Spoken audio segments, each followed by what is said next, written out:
Some folks say the good Lord puts people in our path for a reason. I don't know about all that, but I do know this much. There are moments that change a man forever, and they don't come with any warning. This here story is about one of those moments. It happened on a mud road in Oklahoma, back when the land was hard and folks were harder. A widower, a young mother with nothing but a silver cross and a baby in her arms, and a rainstorm that wouldn't quit. If you've ever felt alone in this world, or wondered if kindness still matters, well, pull up a chair. This one's for you. The horse stopped before Caleb saw her. He yanked the reins, squinting through sheets of rain. The storm lantern swung wild from the wagon's front post, throwing orange light across the mud. Something lay crumpled at the edge of the road.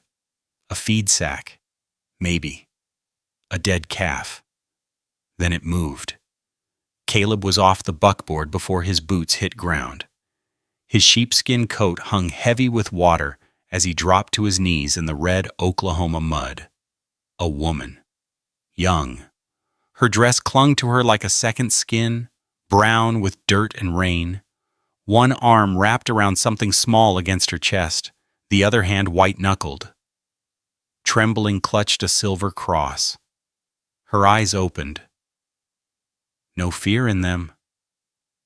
Just exhaustion so deep it looked like peace. Her lips moved, barely a whisper beneath the thunder. My baby. Is he breathing? Caleb pulled off his coat.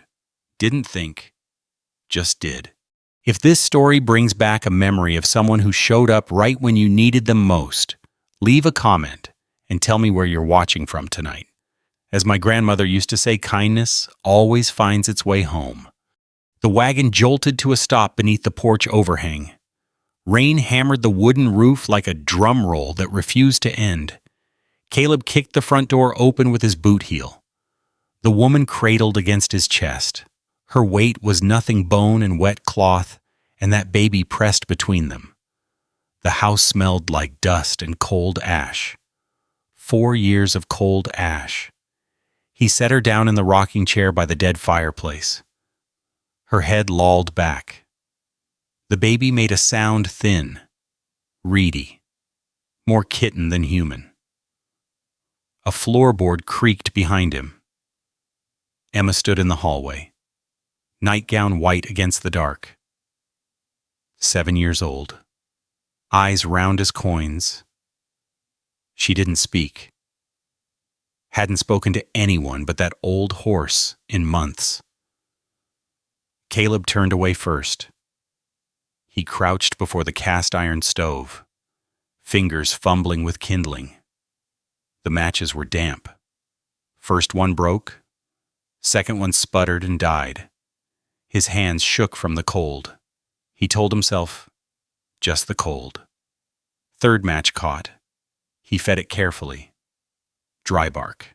Then a split log. The fire took, orange light crawling up the stove's black belly. Behind him, the woman stirred. I need to change him. He's soaked through. Caleb straightened. His boots left mud prints on the floor his wife used to sweep every morning. He walked to the oak trunk in the corner, lifted the lid. Baby clothes. Emma's. From years ago. Folded neat, smelling of cedar and something else. Something that made his chest tight. He handed them to the woman without looking at her face. Tonight you stay here, he said. Tomorrow we figure it out. She took the clothes, nodded once, didn't thank him with words. Good. He didn't want words. Caleb stepped out onto the porch. The rain had softened to a steady whisper. He leaned against the post, staring at nothing. Behind him, through the screen door, he heard the baby's cry quiet down, heard the creak of the rocking chair. When he finally went back inside an hour later, the fire had warmed the room. The woman sat sleeping in the chair, the baby at her breast, both of them still. And at her feet, folded neat as a prayer, lay his dead wife's quilt. Emma's door was closed. no light beneath it. Caleb stared at that quilt for a long time. The log cabin pattern. The blue fabric from Mary's wedding dress. His daughter hadn't touched that quilt in 4 years. Morning light cut through the kitchen window, sharp and clean after the storm. Caleb stood at the stove, pouring coffee into a tin cup. The smell filled the room, bitter, familiar. The only thing he knew how to make right. The woman sat at the table, the baby asleep in her arms. She'd found one of Mary's old dresses in the trunk. Blue calico, faded at the elbows. It hung loose on her frame. "I'll take you into town," Caleb said. "There's a boarding house. Mrs. Patterson runs it. She's fair." The woman nodded. No argument, no tears. She just held the baby tighter and stood up. Emma watched from the hallway, silent as a ghost. When Caleb walked past her toward the door, she stepped back into the shadows. The buckboard rattled down the dirt road, still soft from last night's rain. Mud sucked at the wheels. The woman sat beside him, spine straight, eyes forward. The baby slept against her chest, wrapped in a flour sack towel. 3 miles of silence before she spoke. "My name is Faith. Faith Mercer." Caleb kept his eyes on the road. "Caleb Brooks?" "I know.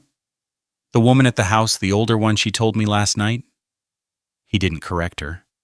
There was no older woman, just Maggie, who must have stopped by while he was in the barn, checking on things, the way she always did, the way she'd done since Mary died. "Mr. Brooks?" Faith's voice was steady, no tremor. "You're wondering where I came from. Doesn't matter." "It does, because you'll hear it anyway. Once we get to town." The wagon wheels squeaked. A crow called from somewhere in the scrub oak. "My father owed money," Faith said. "Gambling debts. 3 years ago, he signed me over to a man named Hiram Cross as contract labor. Hiram owned a saloon in Stillwater, the Red Rooster." Caleb's jaw tightened. He didn't look at her. "Hiram died last winter. Fever took him. I took his horse and what little money I could find, and I ran." She paused. "Samuel's father was a railroad man passing through. He left before I started showing." The words hung in the air between them, plain as fence posts. No apology, no shame, just facts, laid out like cards on a table. "The horse went lame about 5 miles back," Faith continued. "Threw a shoe on the rocks near the creek crossing. I walked the rest carrying Samuel. Then the storm hit. 5 miles. With an infant in that weather." Caleb's hands tightened on the reins. "You didn't have to tell me that," he said. "Yes, I did. Because now you know. And you can decide what kind of man you want to be." He didn't answer, just clicked his tongue and let the horses find their way down the hill toward town. The main street spread out below them, wooden buildings lining both sides. A white church steeple at the far end. Wagons parked along the boardwalk. Dawson's General Store sat at the corner, its wooden sign creaking in the morning breeze. Caleb tied the horses to the post and helped Faith down. Her hand was small in his, rough with calluses that didn't belong on a woman her age. Inside, the store smelled of tobacco and molasses and pickled everything. Barrels lined the walls. Rope hung from ceiling hooks. Behind the counter, Maggie Dawson looked up from her ledger. Her eyes went straight to Faith, then back to Caleb.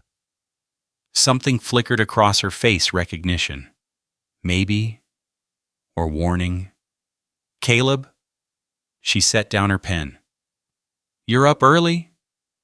Need flour, coffee, the usual. Maggie nodded slowly, but her gaze kept drifting to the woman with the baby. Faith stood near the door, studying a bolt of fabric like it was the most interesting thing in the world. Wait here, Maggie said. She came around the counter and took Caleb's arm, steering him toward the back room. Her grip was stronger than it looked. The storeroom was dim, crowded with crates. Maggie closed the door behind them. You know who that is? She told me. Then you know what people will say? Maggie's voice dropped lower. That girl worked at the Red Rooster. Caleb. Whole county's heard the stories. True or not, doesn't matter, the stain's already there. Caleb picked up a tin of peaches, turned it over in his hands, set it down. What people say isn't my concern. It will be. Maggie stepped closer. Vernon Harker's running for county council. He's been going around talking about moral standards, community values, all that hogwash. Looking for sinners to point at. Makes him look righteous by comparison. Harker's a snake. Harker's a snake who owns the bank and half the feedlots in this county. You cross him, he'll make your life difficult. You bring that woman home. You're giving him ammunition. Maggie shook her head slowly. I'm not telling you what to do. I'm telling you to think before you do it. Caleb looked at the older woman. Her face was lined, weathered by 67 years of Oklahoma wind and sun, but her eyes were sharp as broken glass. She needs a place to stay, he said. That's all. There's the boarding house. Patterson won't take her, not once she hears. Maggie sighed. She rubbed her temples with 2 fingers, the way she always did when she was about to say something she didn't want to say. You're a stubborn fool, Caleb Brooks, just like your father. Probably. He walked back into the store. Faith was still by the door, Samuel awake now and fussing quietly against her shoulder. The silver cross caught the light from the window. Outside, 2 women walked past on the boardwalk. They glanced through the glass, saw Faith, and quickened their pace. Whispers trailing behind them like smoke. Faith's chin lifted, just slightly. She didn't turn away. Caleb picked up a 50-pound sack of flour and carried it to the counter. Put it on my account. Maggie wrote the numbers in her ledger without comment. He loaded the supplies into the wagon. Faith climbed up onto the seat. The baby settled in her lap. She didn't ask where they were going. Didn't say anything at all. Caleb took up the reins, looked at the road that led to the boarding house, then at the road that led home. You know how to cook. Faith blinked. Yes. My daughter needs proper meals. I can't cook worth a damn. So I'm hired. He clicked his tongue. The horses turned toward the ranch. You're staying. That's what you are. Faith's hand went to the silver cross at her throat. She didn't say thank you. Good. He didn't want her thanks. Behind them, through the store window, Maggie Dawson watched them go. And beside her, stepping out from behind a shelf of canned goods, Vernon Harker watched too. His smile didn't reach his eyes. The smell hit Caleb before he reached the porch. Cornbread. Fresh-baked cornbread. The kind Mary used to make on Sunday mornings. And something else underneath bean soup, simmering low and slow, the way his grandmother had taught him decades ago. He stopped at the bottom step, 1 boot on the wood, 1 still in the dirt. His hand rested on the porch rail. The paint was peeling. He'd been meaning to fix that for 3 years now. 2 weeks. That's how long Faith had been here. 14 days of meals appearing on the table at the right times. of floors swept clean, of laundry hanging on the line in neat rows. 14 days of coming home to something other than silence and cold ash. The screen door creaked when he pushed it open. Faith stood at the cast-iron stove, stirring the soup with a wooden spoon. Samuel sat in a wash basin on the floor, gnawing on a wooden block that Caleb recognized he'd carved it for Emma when she was teething. Back when the house still had laughter in it. "Supper's in an hour," Faith said without turning around. Caleb hung his hat on the hook by the door. His shirt was soaked through with sweat, dark patches spreading across his back and under his arms. The cattle had been stubborn today. 3 head had broken through the north fence, and he'd spent the afternoon chasing them back across the creek. Emma. Barn. He nodded, though she couldn't see it, walked to the sink and pumped water over his hands, watching the brown dirt swirl down the drain. The soap was new lye soap, homemade, smelling faintly of lavender. Faith must have made it from the flowers growing wild behind the house. Mary had done the same thing, years ago. Through the kitchen window, he could see the barn doors standing open. A shadow moved inside. Small. Quick. Caleb dried his hands on the towel hanging from a nail. Another new thing. That towel, embroidered with tiny blue flowers along the edge, and stepped back onto the porch. The evening air had cooled. Crickets were starting up in the tall grass beyond the fence line. He walked across the yard, his boots crunching on the packed earth, and stopped just outside the barn entrance. Emma sat on an overturned bucket, her back to him. The old horse, Pepper, stood in his stall with his head lowered, ears pricked forward. The girl was talking. Soft words, too quiet to make out, her hands moving as she spoke. Caleb leaned against the doorframe. The wood was warm from the day's sun. He watched his daughter's shoulders rise and fall with each breath, watched her small fingers reach through the stall bars to stroke Pepper's gray muzzle. She hadn't talked to him in 8 months, not since the day she'd asked where Mama went and he'd said heaven, and she'd looked at him like he'd stolen something precious from her. But she talked to the horse every day, sometimes for hours. A floorboard creaked behind him. Faith appeared at his elbow, Samuel on her hip. She didn't say anything, just stood there, watching Emma through the barn doors, her face unreadable in the fading light. She used to chatter all day long, Caleb said.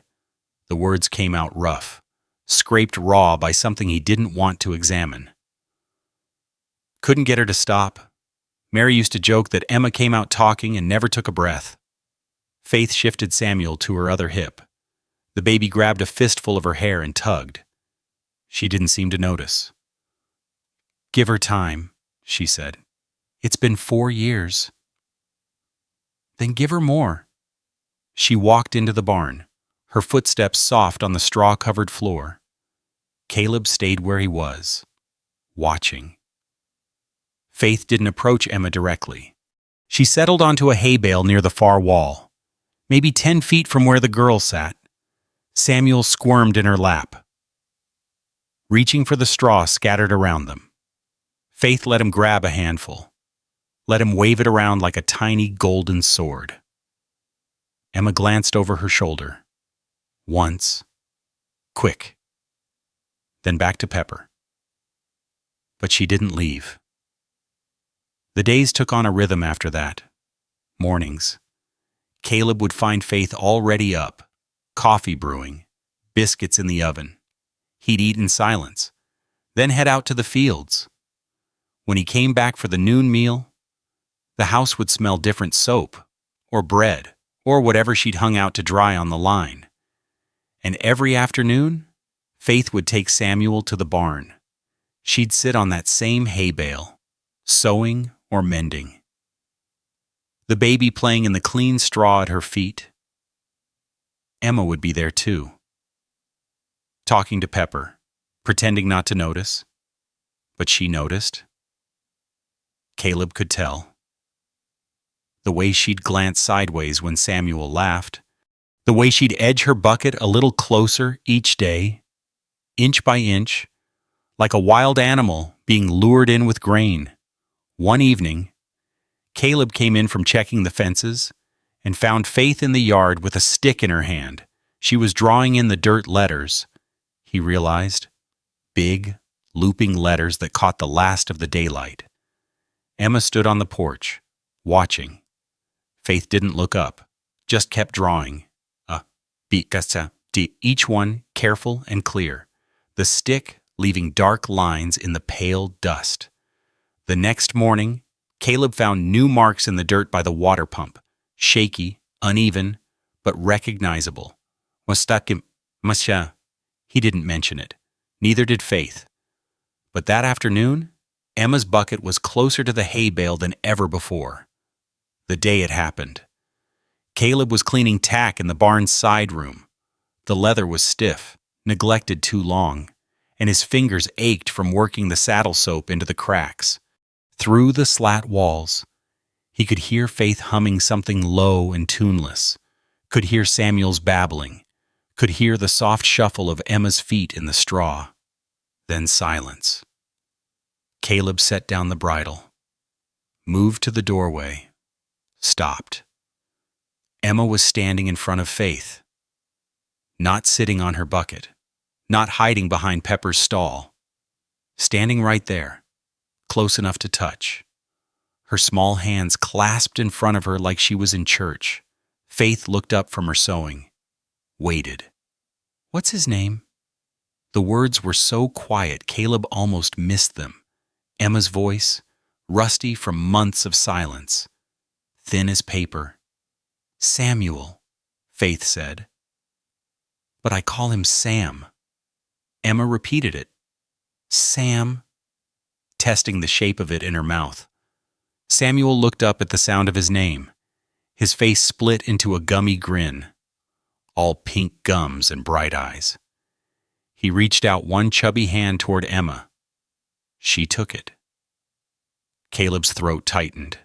He pressed his back against the wall, out of sight, and listened to his daughter laugh for the first time in 4 years, small and uncertain, like she'd forgotten how and was remembering as she went. He stayed there until his eyes stopped burning, until he could breathe right again. When he finally stepped out of the side room, Faith caught his gaze across the barn. She didn't smile, didn't say anything, just gave him a single nod, small and private, like a secret shared between two people who understood what they'd witnessed. Emma was on her knees now, letting Samuel grab at her fingers, pull at her braids. The little boy squealed with delight. Emma made a face at him, tongue out, eyes crossed, and he laughed so hard he toppled backward into the straw. Emma laughed too, louder this time. Real. Caleb turned and walked out of the barn. The evening air hit his face, cool and clean. He stood in the yard with his hands in his pockets, looking at nothing, feeling something crack open in his chest that had been sealed shut for a very long time. Behind him, his daughter's laughter drifted out through the barn doors and scattered across the empty fields. That night, after Emma had gone to bed and the house had settled into its quiet rhythms, Faith found Caleb on the porch. He sat in the old rocking chair, Mary's chair, staring out at the darkness beyond the yard. She lowered herself onto the top step, Samuel asleep against her shoulder. "She asked me to teach her to read," Faith said. Caleb's hands stilled on the armrests. "Tomorrow, under the oak tree. She wants to start with her name." He didn't trust his voice, just nodded. The silence stretched between them, comfortable now in a way it hadn't been 2 weeks ago. Crickets sang in the grass. A coyote called somewhere far off, lonely and wild. "Mr. Brooks," he looked at her. "Someone was watching us today. In town, when I walked to the feed store for chicken scratch, Faith's hand went to the silver cross at her throat. A man in a gray suit, He stood across the street the whole time I was inside. When I came out, he tipped his hat and smiled. Caleb's jaw tightened. He asked the clerk my name. The oak tree had stood on the hill behind the house longer than anyone could remember. Its trunk was thick enough that 3 men linking arms couldn't circle it. Its branches spread wide, casting a pool of shade that stayed cool even in the worst of the summer heat. Faith had chosen it without asking. Just walked up there one morning with Samuel on her hip and a stick in her hand, and started drawing letters in the packed dirt beneath the canopy. Emma followed. Sat at the edge of the shade, knees pulled to her chest, watching. By the end of the 4th week, there were 5 children. Caleb didn't know how word had spread at first. Then old Mr. Henley stopped by one afternoon with a sack of potatoes and mentioned he'd told the folks at the weekly market about the woman teaching letters out at the Brooks place. The families out on the far edges of the county, the ones who didn't come to church regular, who didn't bow to every whisper and sideways glance they'd listened. Their children started appearing at the ranch in the mornings, riding mules or walking in groups of 2 and 3, clutching slates they'd made from flat rocks and chalk they'd scraped from the creek bed. No school in the county. Hadn't been one since the old schoolmarm died of fever 6 years back. Children grew up knowing how to rope cattle and mend fences, but not how to write their own names. Faith changed that. Caleb watched from the barn that first morning, pitchfork in hand, as she arranged the children in a half circle on the ground. The Henley twins, red-headed and freckled, fought over who got to sit closer to the front. The Dawson boy, Maggie's grandson, visiting for the summer, kept poking a stick into an anthill until Faith took it away. A girl he didn't recognize, maybe 9 or 10, sat with her hands folded in her lap like she was waiting for something important to happen. And Emma, still at the edge, still watching, but there. A, Faith said, drawing the letter big and clear in the dirt, like the sound you make when the doctor looks in your throat. Ah. The children repeated it, their voices carried across the yard, high and eager. B, like the buzzing of a bee. Bah, bah. The Henley twins were too loud, as always. Faith didn't smile, but something softened in her face. She drew a C. Caleb turned back to the hay. His arms worked the pitchfork in a steady rhythm, tossing the dried grass into the loft above, but his ears stayed tuned to the hill, to the sounds of children learning something new, to the patient, steady cadence of Faith's voice. He'd forgotten what that sounded like. The house full of purpose. People doing things that mattered. The lessons went on through the morning. When the sun got too high and the shade retreated, Faith brought the children inside and fed them cornbread and buttermilk.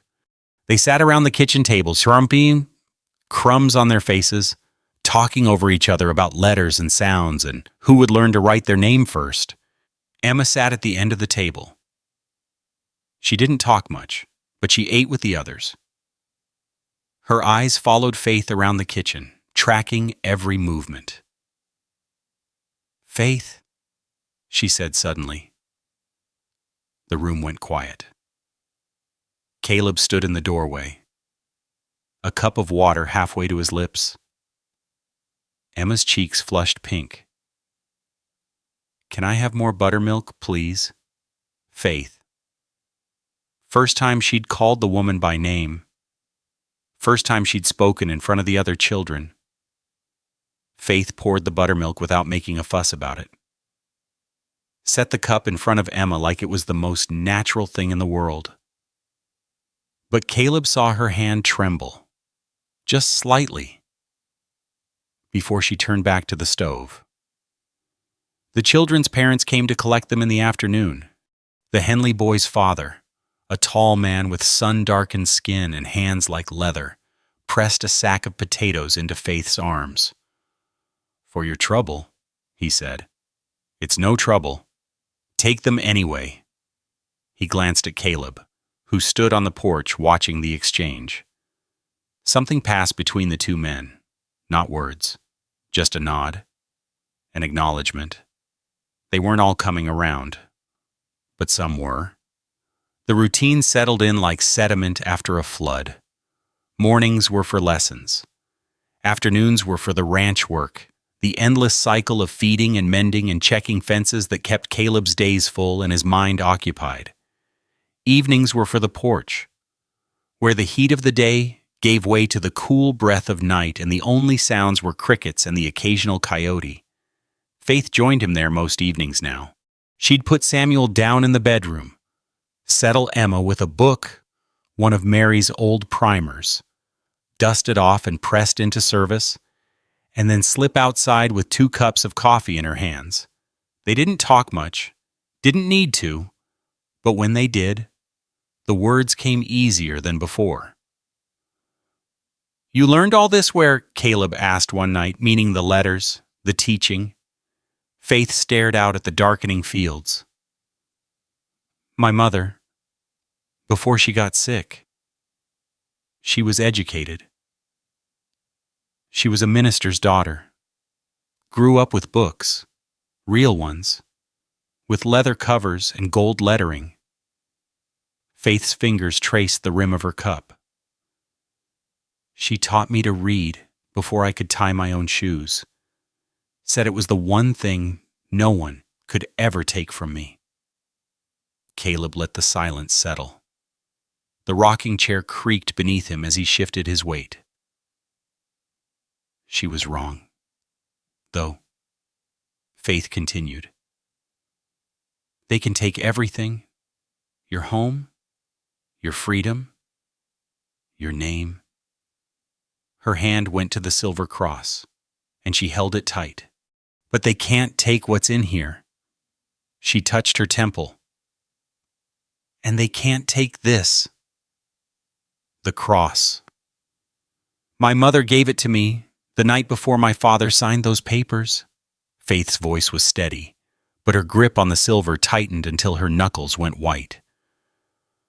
"She came to my room after midnight, sat on the edge of my bed. Didn't cry, I think she was past crying by then. She just put this in my hand and closed my fingers around it. Said, 'Keep this. When you run out of road, look at it and remember.'" She fell silent. The cross caught the last light of the evening, glinting dull silver against her skin. Caleb didn't say anything. He reached for the coffee pot on the porch rail and refilled her cup, the dark liquid steaming in the cool air. Then he refilled his own and sat back. They stayed like that until the stars came out.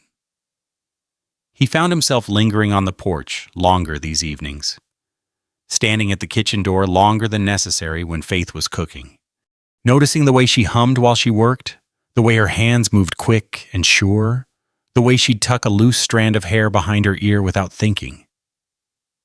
He noticed, and he didn't know what to do with the noticing. The next afternoon, Vernon Harker's buggy came up the road. Caleb saw it first. He was at the corral, checking the shoes on his bay gelding, when the dust cloud appeared at the far end of the property.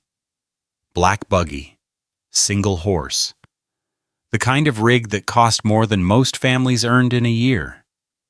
He straightened up, wiped his hands on his trousers, walked toward the house. Faith was on the porch, shelling peas into a bowl.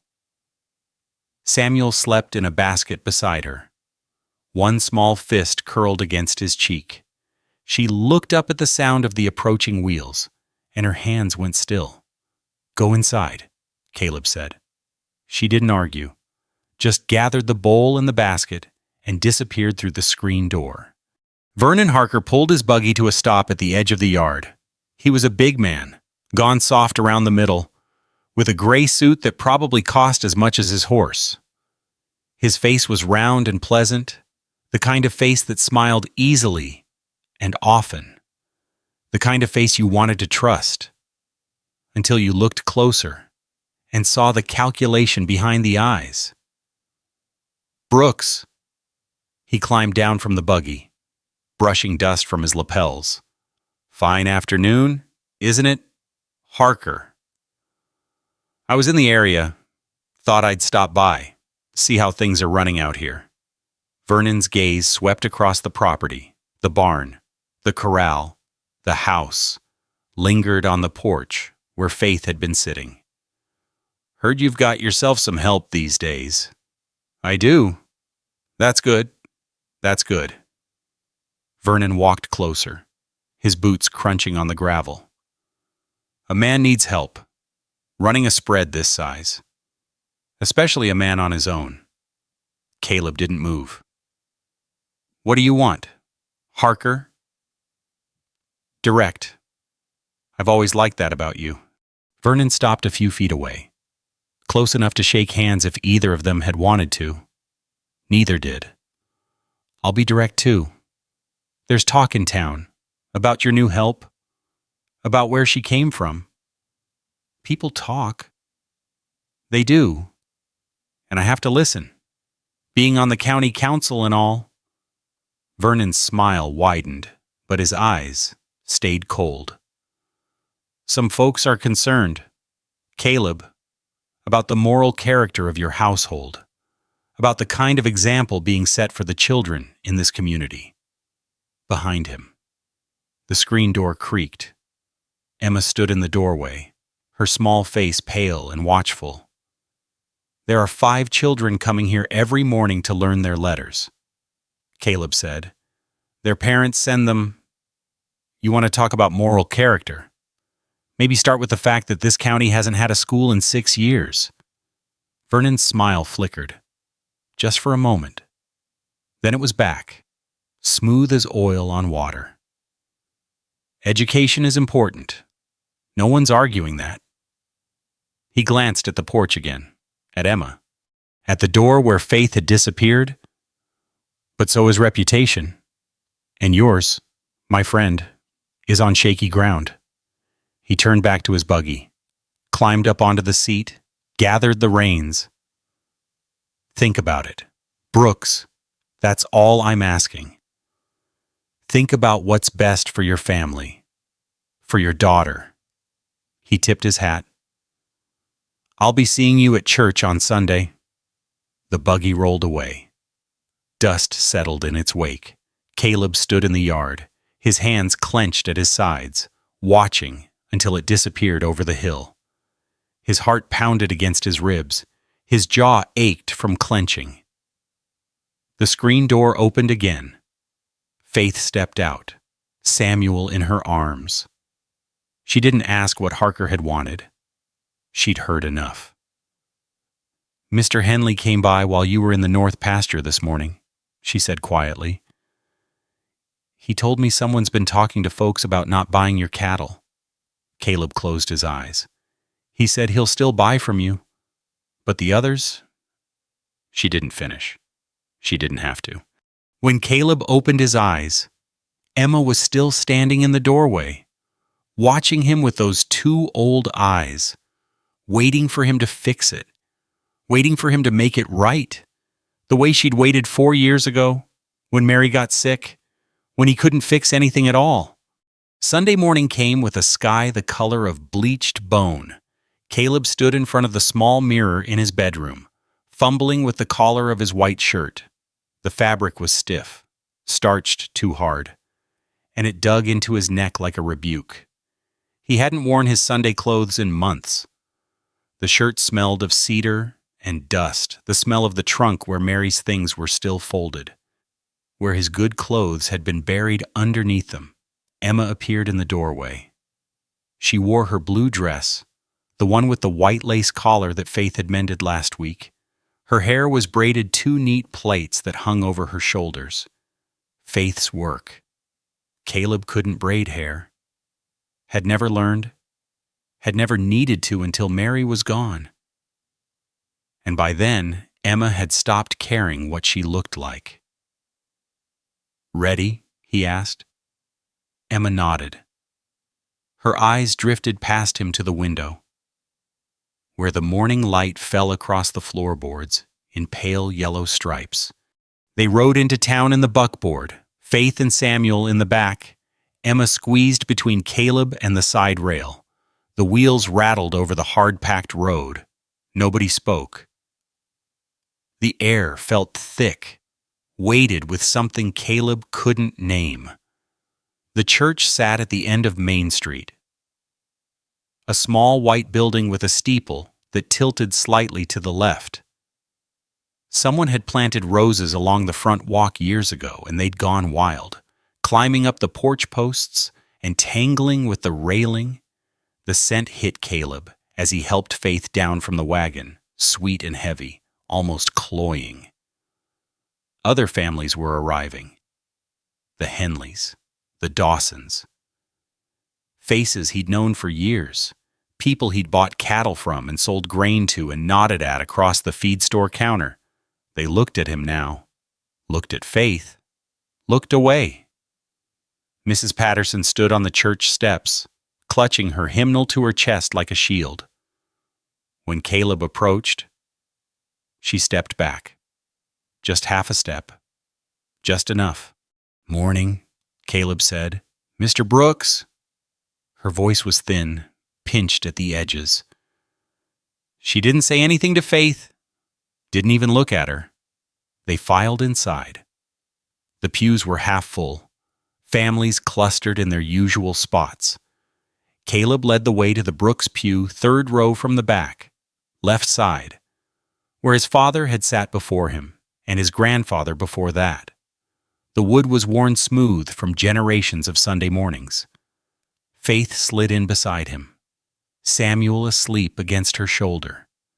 Emma pressed close to Faith's other side. The girl's hand found the edge of Faith's sleeve and held on.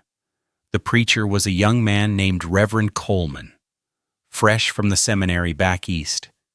He meant well, Caleb supposed. Preached about love and forgiveness and all the things that sounded good from a pulpit, but got complicated when you tried to live them. The sermon that morning was about charity. Caleb heard the words without really listening. His attention kept drifting to the back of the church, where Vernon Harker sat in the last pew with his wife and 2 grown sons.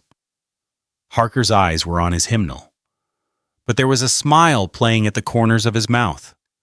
A satisfied smile. The smile of a man holding cards he hadn't played yet. Reverend Coleman finished his sermon. There was a rustle of movement, people settling back into their seats for the announcements. Then Vernon Harker stood up. "If I might say a few words, Reverend." Coleman looked surprised, but he stepped aside. Harker walked to the front of the church, his footsteps loud on the wooden floor. He turned to face the congregation, hands clasped in front of him like a man about to deliver a eulogy. "Friends," he began. "Neighbors, we've known each other a long time. We've worked together, worshipped together, raised our children side by side. This community is our family." Caleb's fingers curled around the edge of the pew. The wood bit into his palm. "But a family must protect itself," Harker continued. "A family must be vigilant. There are those who would bring corruption into our midst, who would expose our children to influences that run contrary to everything we hold sacred." He didn't look at Caleb. Didn't need to. The heads were already turning. "I'm not here to point fingers.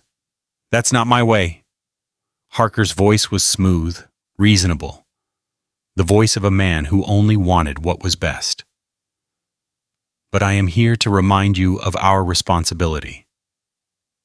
To our children. To our community. To the foundation upon which this town was built." Mrs. Patterson nodded vigorously.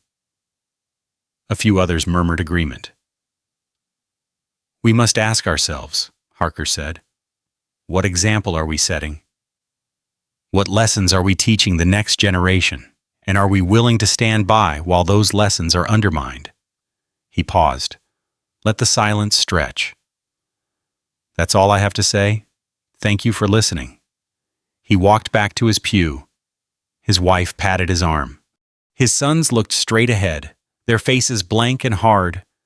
Reverend Coleman cleared his throat, said something about the church picnic next month. Caleb didn't hear it. The blood was pounding in his ears, and his jaw ached from clenching. Beside him, Faith sat perfectly still. Her face was calm, composed. But her hand had gone to the silver cross at her throat. She held it the way a drowning person holds a piece of driftwood. After the service, people filed out in silence. No one stopped to shake Caleb's hand. No one smiled at Emma. The Henley boy's mother, who had been so grateful for the lessons, who had pressed fresh eggs into Faith's hands just last week, walked past without a glance. Only Maggie Dawson paused at the end of the pew. "Come by the store tomorrow," she said, low enough that no one else could hear. "We need to talk." Then she was gone, swept up in the crowd, moving toward the door. The ride home was silent. Emma sat with her face pressed against Caleb's arm, her small body tense and still. Faith stared straight ahead, Samuel fussing in her lap. The wheels of the buckboard kicked up dust that hung in the air behind them. Maggie came the next afternoon, just as the shadows were starting to lengthen across the yard. Caleb was at the corral when her wagon pulled up. He walked over to meet her, brushing hay from his shirt. She climbed down slowly, her joints stiff from the ride, and stood facing him with her hands on her hips. "Well," she said, "you heard what they're saying." "I heard. Harker's been busy. He's got half the county convinced you're running some kind of—" She paused, searching for words that wouldn't sound too ugly. "That you've lost your way.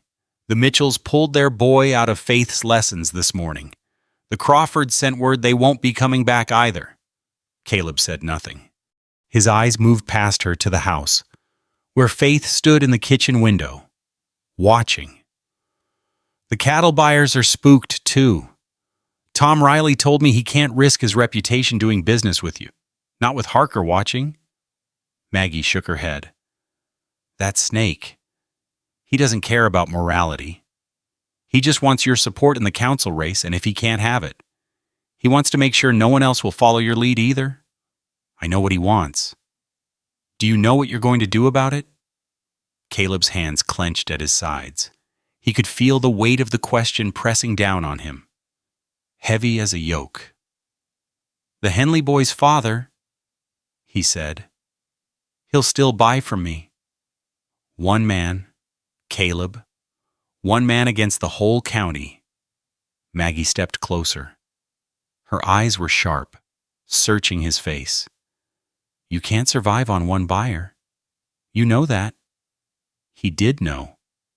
The numbers ran through his head every night when he couldn't sleep. The cost of feed, the mortgage on the land, the repairs the barn needed before autumn. Without buyers, he'd be broke by spring. And if he lost the ranch, he'd lose Emma too.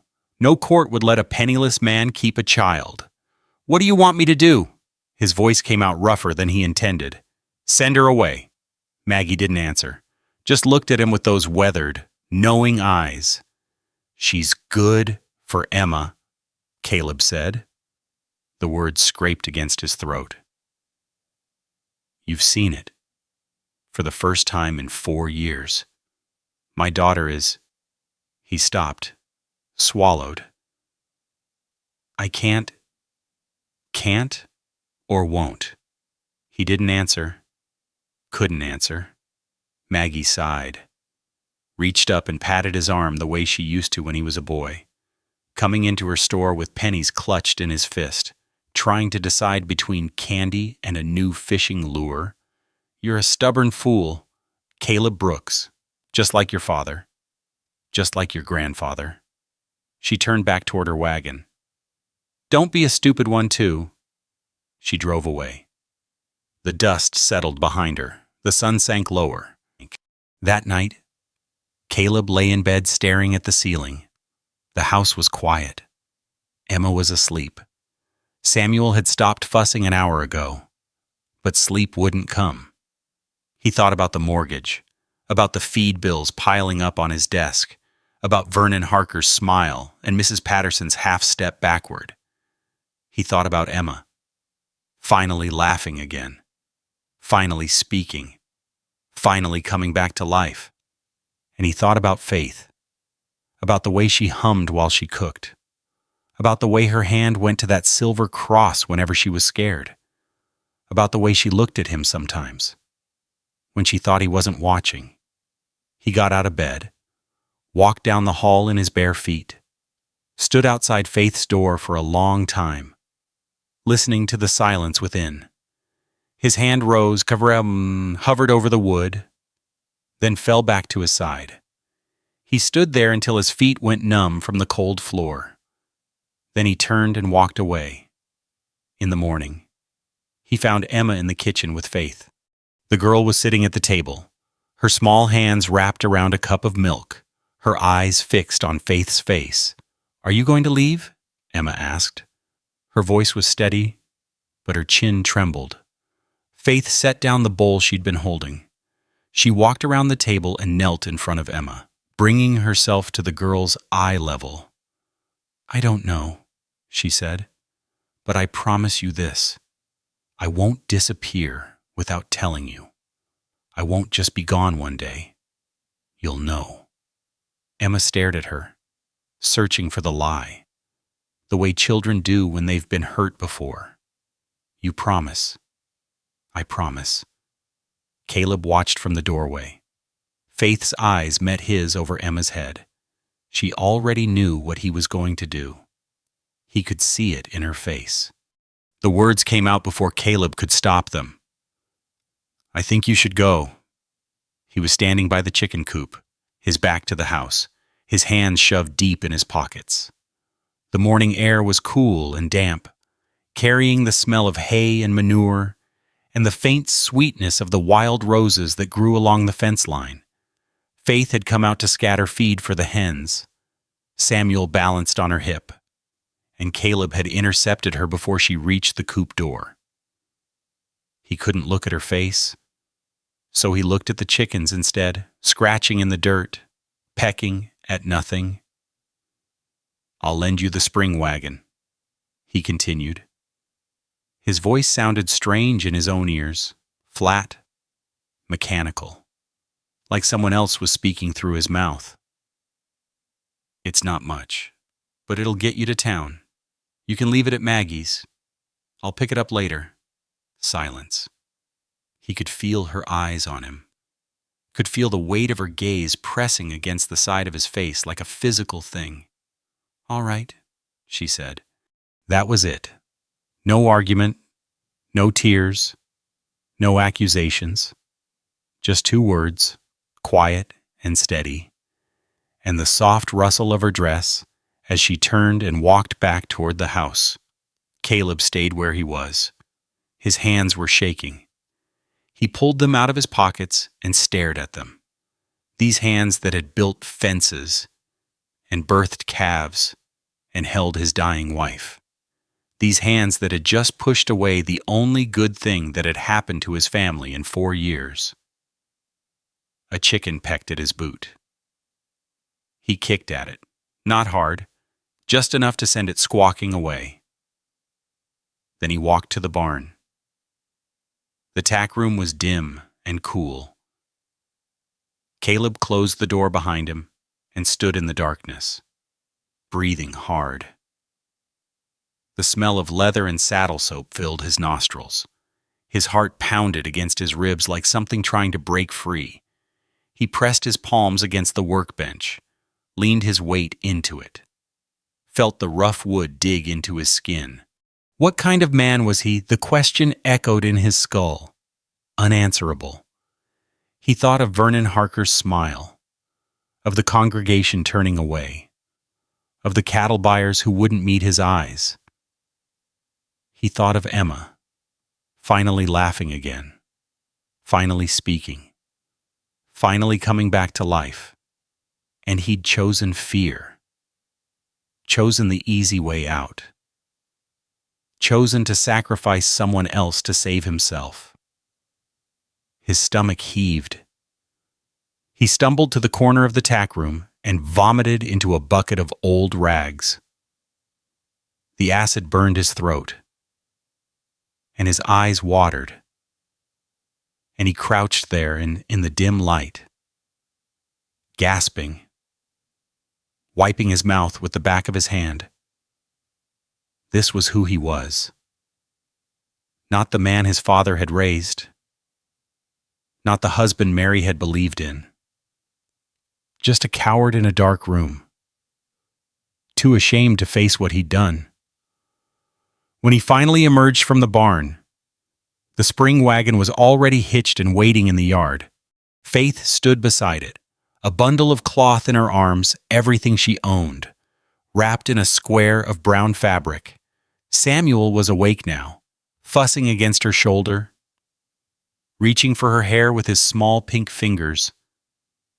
She looked at Caleb. No anger in her face, no reproach. Just a quiet acceptance that cut deeper than any accusation could have. "Thank you for your kindness, Mr. Brooks," she said. "I won't forget it." He opened his mouth, closed it. The words he wanted to say, "I'm sorry. Don't go." I was wrong, lodged in his throat like stones. Faith climbed up onto the wagon seat, settled Samuel in her lap, gathered the reins. The screen door banged open. Emma flew across the porch and down the steps, her bare feet slapping against the wood, her braids streaming behind her. She reached the wagon before Caleb could move, before he could think, and she threw her arms around Faith's leg, her small body pressed against the wheel, her face buried in the fabric of Faith's skirt. No sound came from her, no crying, just the violent trembling of her shoulders and the white-knuckled grip of her fingers. Faith's hand went to Emma's hair. She stroked it once, twice. Then she leaned down and whispered something in the girl's ear. Words too soft for Caleb to hear. A secret between the two of them. Emma's grip loosened. She stepped back from the wagon. Her face was dry, but her eyes were the eyes of a child, watching the world end for the second time. Faith clicked her tongue. The horse moved forward. The wagon wheels creaked and groaned as they turned in the dirt. Caleb watched them go. Faith didn't look back. The wagon grew smaller, kicking up dust as it rolled down the road toward the line of cottonwoods by the creek. It disappeared around the bend. Gone. Emma stood in the yard, motionless, staring at the empty road. Caleb took a step toward her, reached out his hand. She jerked away from him, walked past him without a glance, her small feet leaving prints in the dust, climbed the porch steps, went inside. The screen door slammed behind her. Caleb stood alone in the yard. The chickens scratched in the dirt. A crow called from somewhere in the oak tree on the hill. The sun climbed higher, indifferent, relentless. He walked to the water pump, worked the handle until cold water gushed out, cupped it in his hands and splashed it on his face, letting it run down his neck, soaking the collar of his shirt. Then he walked to the corral fence and stood there, his forearms on the top rail, his head bowed. The bay gelding came over and nudged his shoulder. Caleb didn't respond, just stood there, staring at the mud beneath his boots, feeling the weight of what he'd done pressing down on him like a millstone. After a while, he didn't know how long he pushed away from the fence and started toward the north pasture. There was work to do. There was always work to do. Maybe if he worked hard enough, he could outrun the shame gnawing at his chest. He was halfway across the field when his boot caught on a root. He stumbled, arms pinwheeling, and went down hard. His hands sank into the black mud left by yesterday's rain. His knees hit the wet earth. The cold seeped through his trousers, through his skin, into his bones. He knelt there in the mud, his palms buried to the wrists, his head hanging. A grown man on his knees in a field, covered in muck, unable to stand. This was what he deserved. The afternoon stretched on. Caleb moved through the chores without thinking, feeding the horses, checking the water troughs, mending a loose board on the barn door. His clothes dried stiff with dried mud. He didn't change them, didn't wash, just kept moving, kept working, kept trying to fill the emptiness that had opened up inside him. When the sun finally started to sink toward the horizon, he walked back to the house. The kitchen was cold. No fire in the stove, no pot simmering on the burner, no smell of cornbread or coffee, or any of the things that had filled this room for the past weeks. Just cold air and silence and the faint smell of dust settling back into the corners. Caleb stood in the doorway. His boots were caked with mud.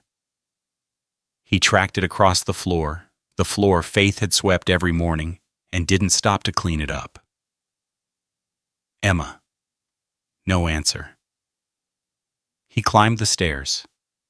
His footsteps echoed in the empty house, loud and hollow. Emma's door was closed. He knocked once, twice. No response. He pushed it open. The room was empty. The bed was made. The quilt folded neat at the foot. The pillow undented. Emma's nightgown hung on its hook. Her shoes sat in their usual spot by the dresser. But the girl was gone. Caleb's chest tightened. He crossed the hall to Faith's room, the room that had been the guest room before. The room that still held the faint smell of lavender soap and baby powder. Emma was there. She lay curled on the bed, her body pulled into a tight ball, her knees drawn up to her chest. Her eyes were open, fixed on the wall, unblinking. The patchwork quilt, Mary's quilt, the one with the log cabin pattern, the one made from Mary's wedding dress, was clutched against her chest. She didn't move when Caleb entered, didn't look at him, didn't acknowledge his presence at all. Emma. His voice cracked. Emma. Sweetheart. Nothing. Just those empty eyes, staring at nothing. 4 years ago, after Mary died, Emma had done the same thing. Stopped eating, stopped speaking, stopped responding to anything or anyone. It had taken months to coax her back. Months of sitting beside her bed, reading to her, singing the songs Mary used to sing. Months of failure before the first small breakthrough. And now she was back there, back in that dark place he couldn't reach. Because of him. Caleb sank to his knees beside the bed. The floor was hard beneath him, and his joints ached. And somewhere in the back of his mind he registered that he was kneeling in the same spot where his wife had knelt to say her prayers every night before bed. "I'm sorry," he whispered. The words were useless, empty, not nearly enough. "I'm sorry, Emma. I'm so sorry." She didn't respond, didn't even blink. He reached out and touched her hair. She flinched, pulled away, pressed herself deeper into the mattress, away from his hand, away from him. The last light of evening faded from the window. The room grew dark around them. And somewhere in the house, the silence settled in like it had never left. 3 days, Caleb sat on the edge of Emma's bed, his hands clasped between his knees, and counted the hours in his head. 72 of them. 72 hours since Faith's wagon had disappeared down the road. 72 hours since his daughter had retreated into that place he couldn't follow. She hadn't eaten. The bowls of soup he'd brought up sat cold on the nightstand, untouched, growing a skin of congealed fat. She hadn't spoken. Hadn't moved except to breathe. And sometimes he had to lean close, just to make sure she was still doing that. The room smelled stale. Sweat and unwashed hair, and something else underneath the sour smell of a body giving up. Caleb had smelled it before, in the last days of Mary's illness, when the fever had burned through her and left nothing but ash. He reached out and took Emma's hand. It lay limp in his palm, small and cold, the fingers curled loosely. He squeezed gently. No response. Emma. His voice came out as a rasp. He'd been talking to her for hours, filling the silence with words that meant nothing. Stories about the ranch, about her mother, about anything he could think of. Emma, please. Her eyes stayed fixed on the ceiling. Empty, absent. The girl he knew, the girl who had finally started coming back to life, was gone again, retreated somewhere deep inside herself where he couldn't reach. He'd done this to her. Not Vernon Harker, not the town, him. Caleb released her hand. It fell back to the mattress, motionless. He stood up, his joints cracking, his body stiff from sitting too long. The floorboards creaked beneath his weight as he walked to the window. The yard below was empty. The oak tree on the hill threw a long shadow across the grass. The chickens scratched in the dirt near the coop, going about their simple lives as if nothing had changed. His reflection stared back at him from the glass. Hollow eyes, unshaven jaw, 3 days of stubble, gray at the edges. A man he didn't recognize anymore. What had he been afraid of? The question rose unbidden, sharp as a blade. He turned it over in his mind, examining it from every angle.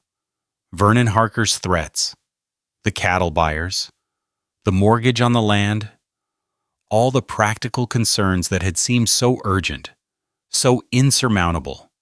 Just 3 days ago, none of it mattered. Not one bit of it. He could lose the ranch. He could lose every head of cattle, every acre of land, every dollar he'd ever saved. But he couldn't lose Emma. Not again. Not like this. And yet he had pushed Faith away to save those things. Had chosen fear over love, money over family. The approval of men like Vernon Harker over the happiness of his own daughter. What kind of man did that? A coward. The words settled into his chest like a stone. A coward and a fool. The sound of wagon wheels drifted up from the road below. Caleb looked down and saw Maggie Dawson's familiar gray mare pulling into the yard. The old woman climbed down from the seat, moving stiffly, and walked toward the house without looking up. He heard the front door open, heard her footsteps on the stairs, heavy and deliberate. She didn't knock on the bedroom door, just pushed it open and stood in the doorway. Her sharp eyes taking in the scene. Caleb by the window, Emma on the bed, the untouched food, the stale air. Lord have mercy, she said quietly. Caleb didn't turn around. She won't eat. I can see that. She won't talk, won't move. It's like... He stopped, swallowed. It's like after Mary. Maggie crossed to the bed. She sat down on the edge, her weight making the mattress dip, and placed her weathered hand on Emma's forehead. The girl didn't react. 3 days, Maggie said. You've let this go on for 3 days? I've tried everything. Have you? Caleb's jaw tightened. He finally turned from the window. What do you want me to do? She won't respond to anything I say. Maggie looked at him.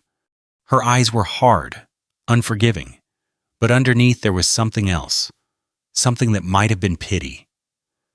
She's at the old chapel, Maggie said.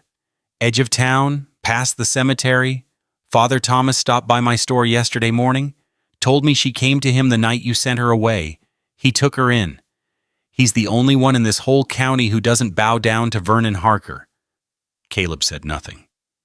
His hands hung at his sides. Useless.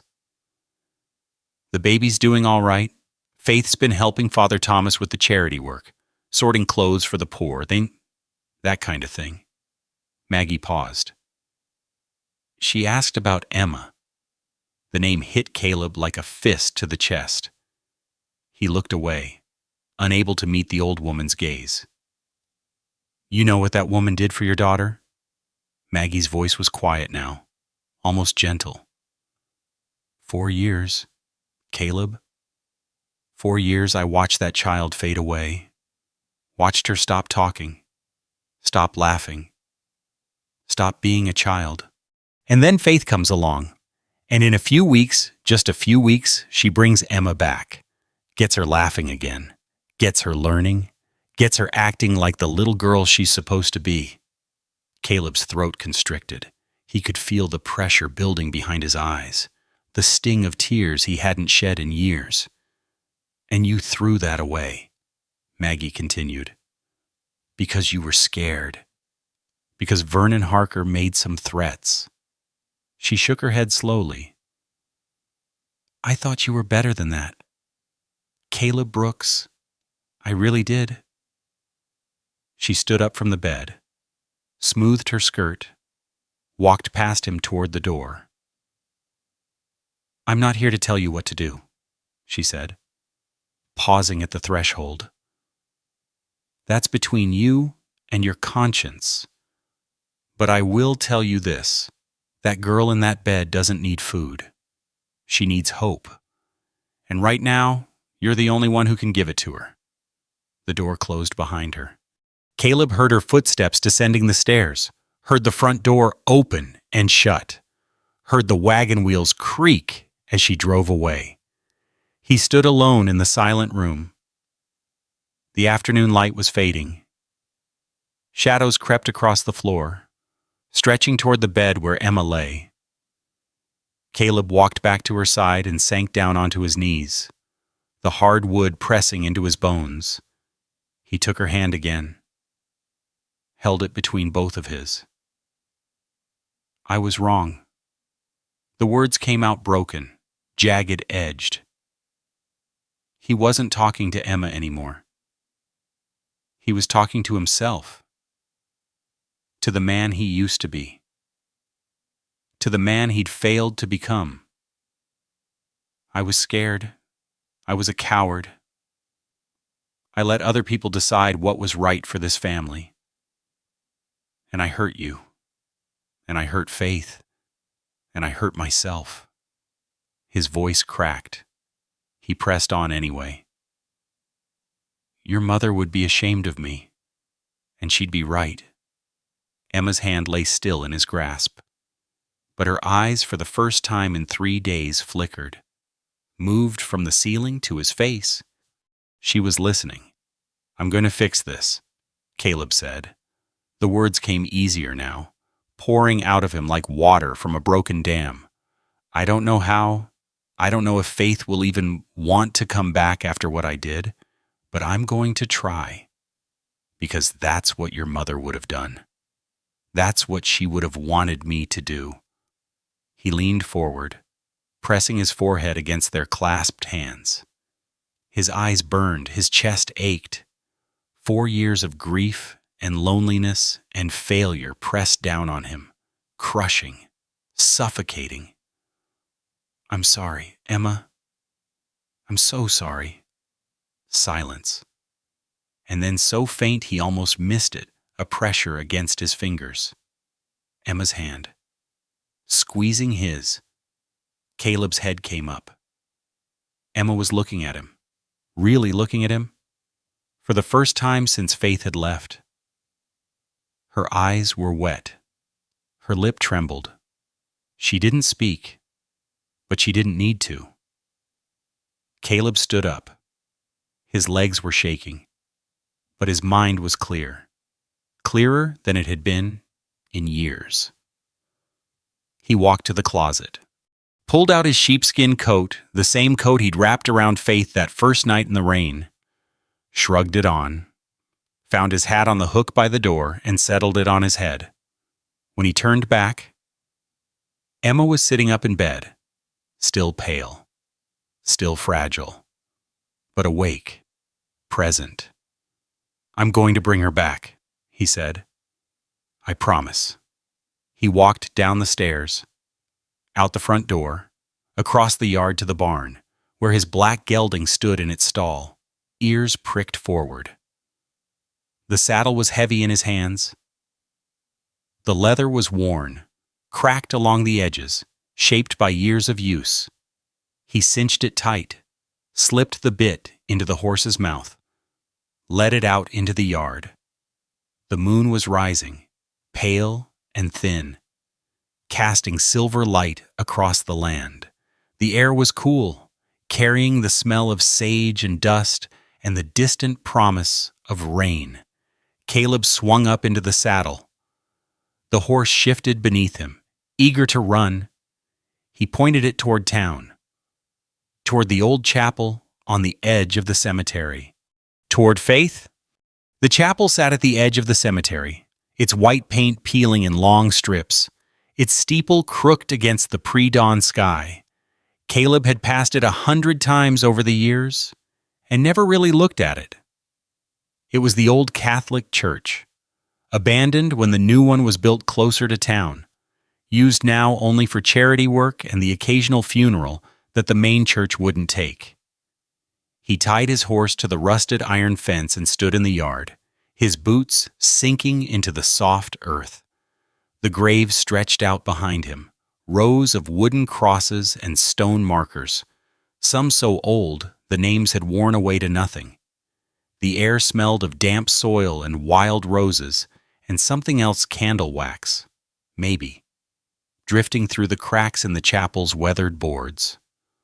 A thin line of light glowed beneath the front door. Caleb walked up the path. The wooden steps creaked under his weight. He paused at the door, his hand on the iron latch, and listened.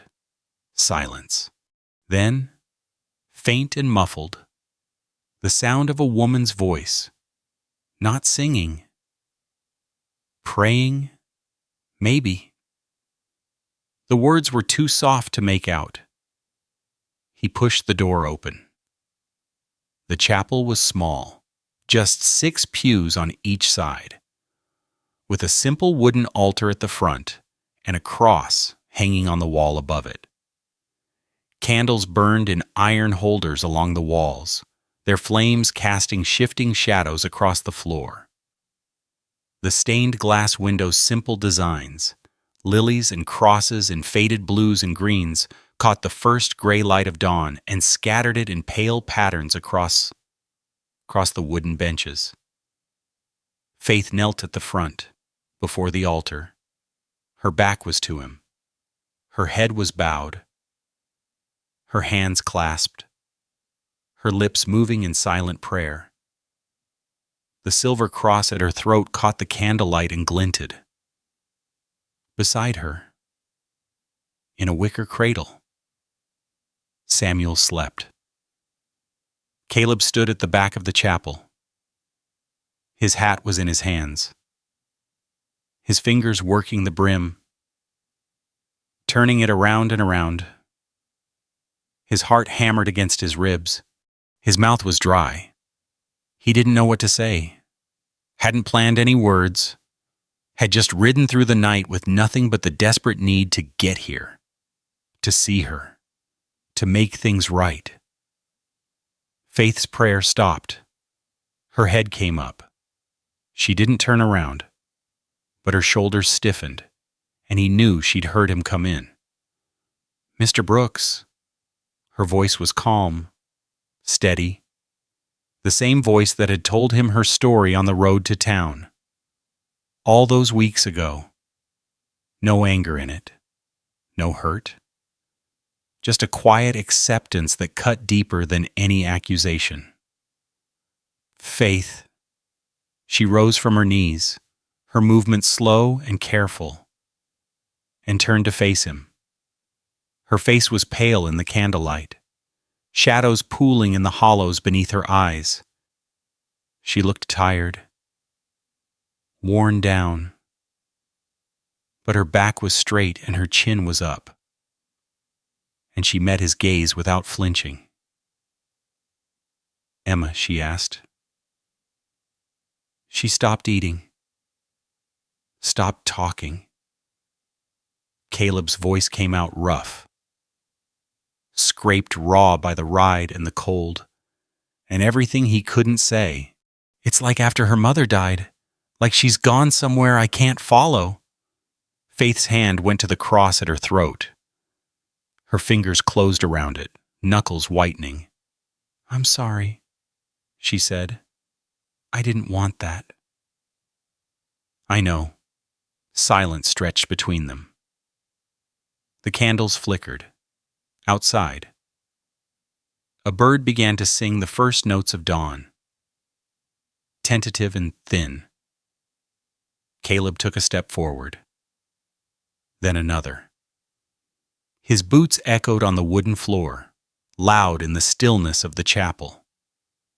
He walked past the pews, past the iron candle holders, past the sleeping baby in his cradle, until he stood in front of Faith, close enough to touch.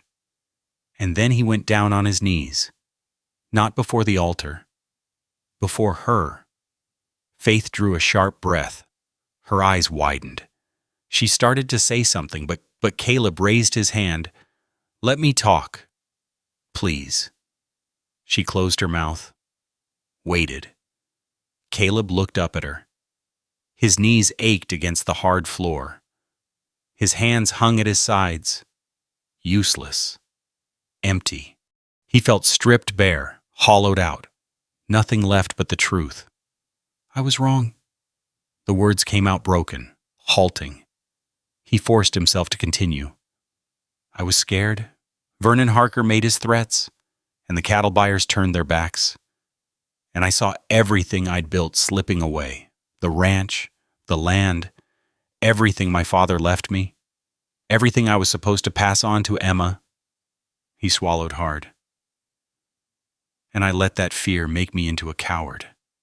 I pushed you away to save things that don't matter. Things that never mattered." Faith said nothing. Her face was still, unreadable, but her fingers trembled against the silver cross. "You brought my daughter back to life," Caleb continued. "For 4 years.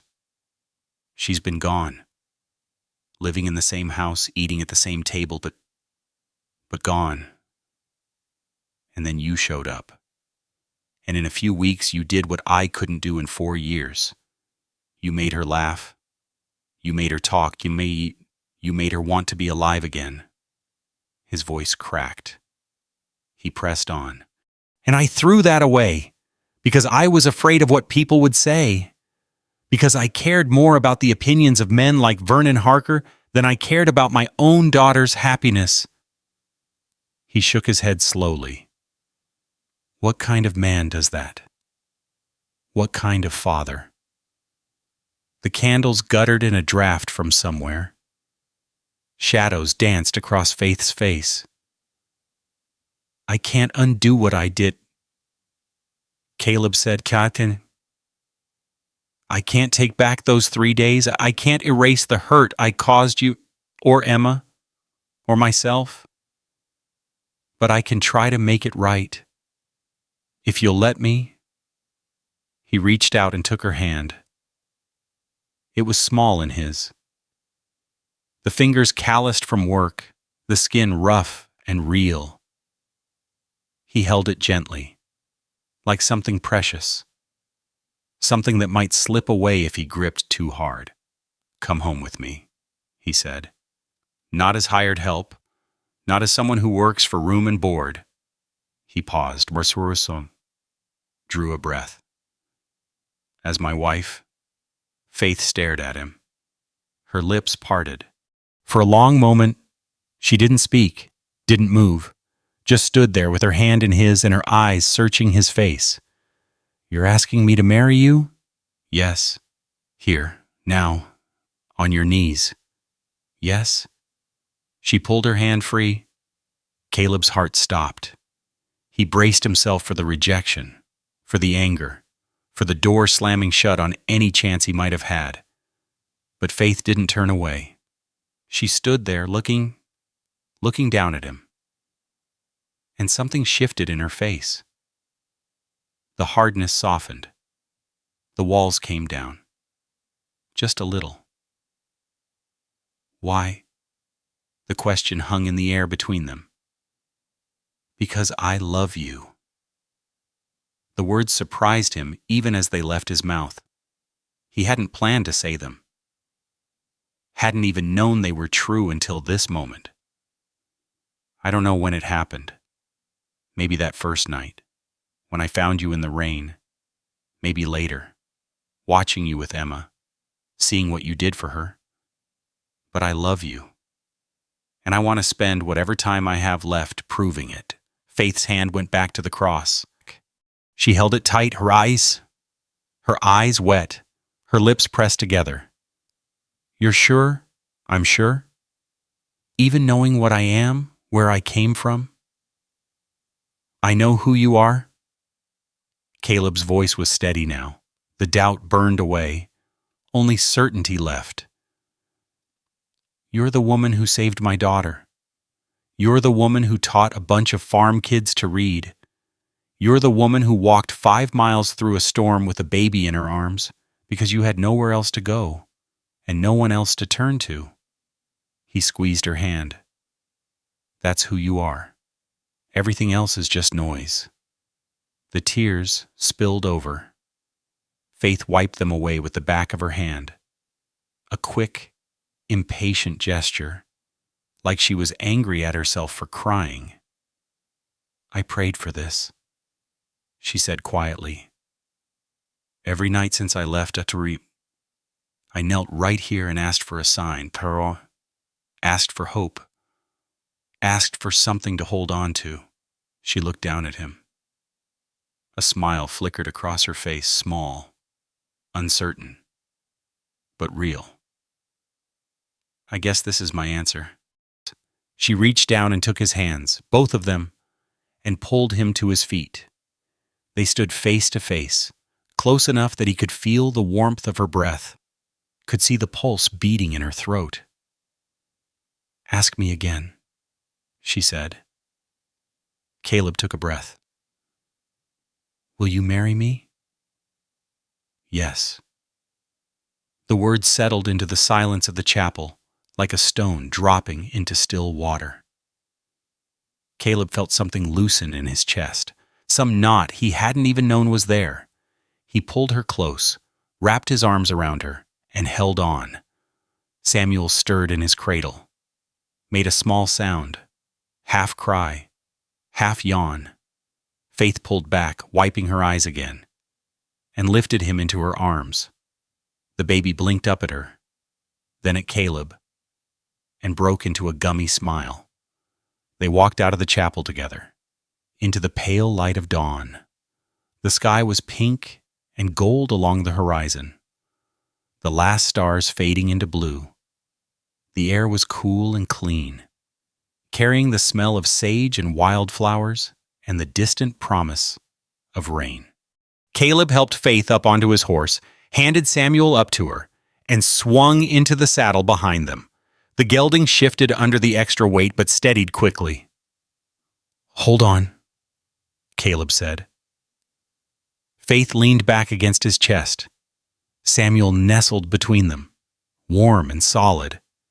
Caleb clicked his tongue, and the horse moved forward, toward home. The ride took half an hour. The sun climbed higher, burning off the morning mist, painting the land in shades of gold and green. They didn't talk, didn't need to. The silence between them was different now, not empty, but full.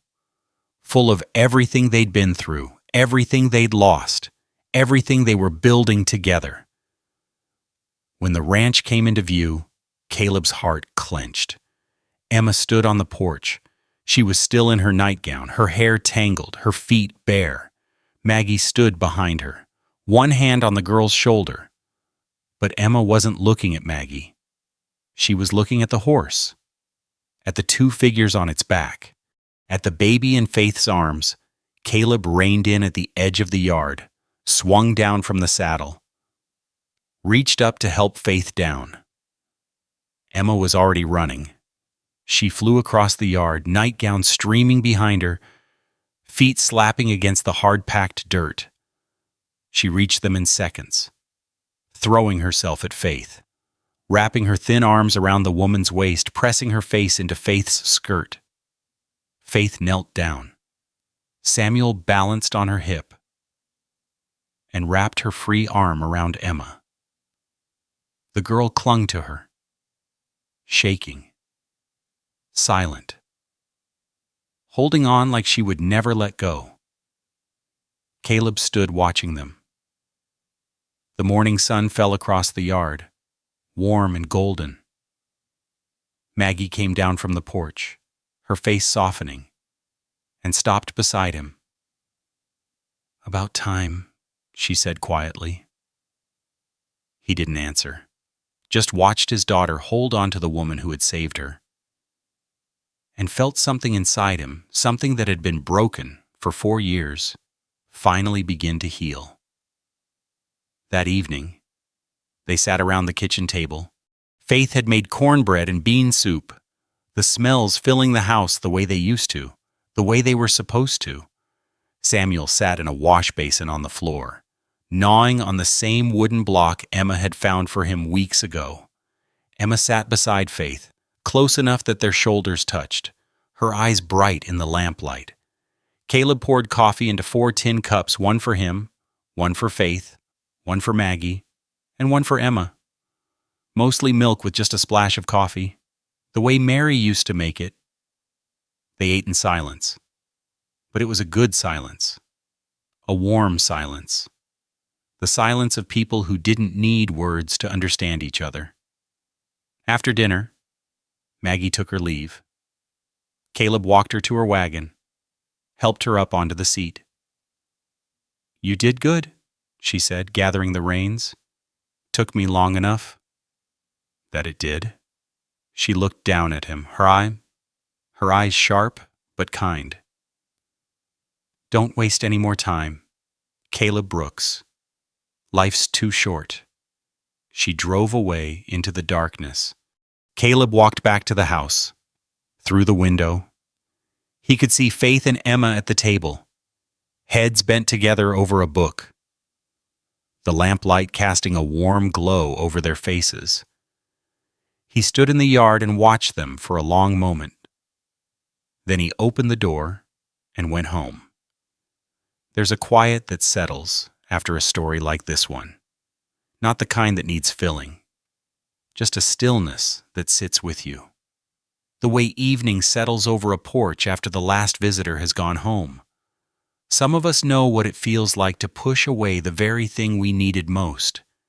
To let fear make decisions that love should have made. To stand in an empty room and wonder how we got there. And some of us know, too, what it takes to turn around.